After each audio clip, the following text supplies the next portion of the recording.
Yeah, just yet another video on the shenanigans going on in Riyadh.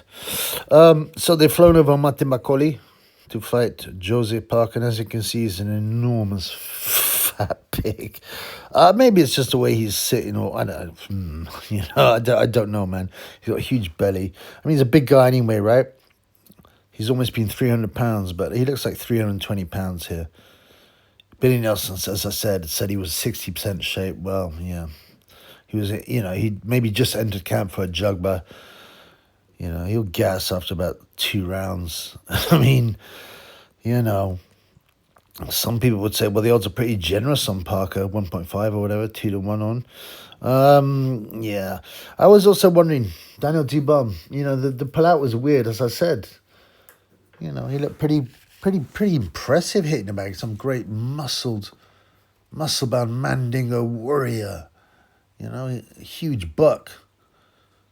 Hitting the bag. And he looked absolutely fine, and now he's pulled out. Now, that makes me very suspicious, people putting out at the last minute. And he looked good as well, as you can see here.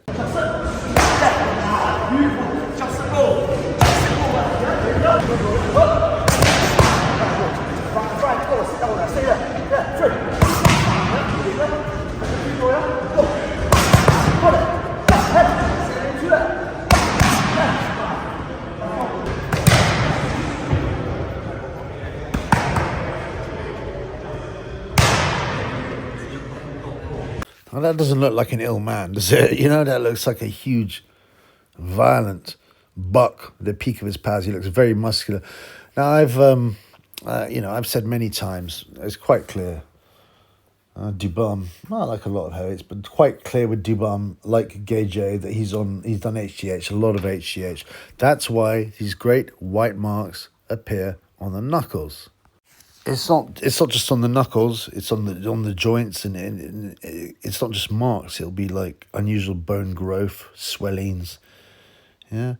But you see it all over Daniel Dubois and Gage's hands. Gage said, "Oh, it's from street fighting." Yeah, as if they changed all the time. He's also got them on his feet, and he had one on his nose bone, right, and his knees. He's a liar. He claimed he was street fights, as if. I mean, imagine how many people would have been battered in street fights to give you those kind of injuries that completely change. And as for Daniel Dubois, well, he's got the same thing. And he said it's by doing 5,000 press-ups a day when he was a kid, as if a child could do 5,000 press-ups a day. It's just so ridiculous to make up. And the normies fall for it. So what's the question? Well, the question is this. So Daniel Dubois looked in super shape, super muscular, super hard, super strong. And he pulled out 2 days before. Has he failed a test? That's the question. That goes ding, the light bulb in my head. Hang on, he's failed a test. I don't think he bottled it. Because, why would he be scared of fighting Joseph Parker? He's a lot smaller than him. He's been chinned by Joe Joyce. He's been put over, I don't know, something like 5 or 6 times in his career. Yeah? Yeah, and he's going to be weighing, I don't know, probably weighing around the same, actually. But, when he's fought Gage, he had no fear against Gage, did he?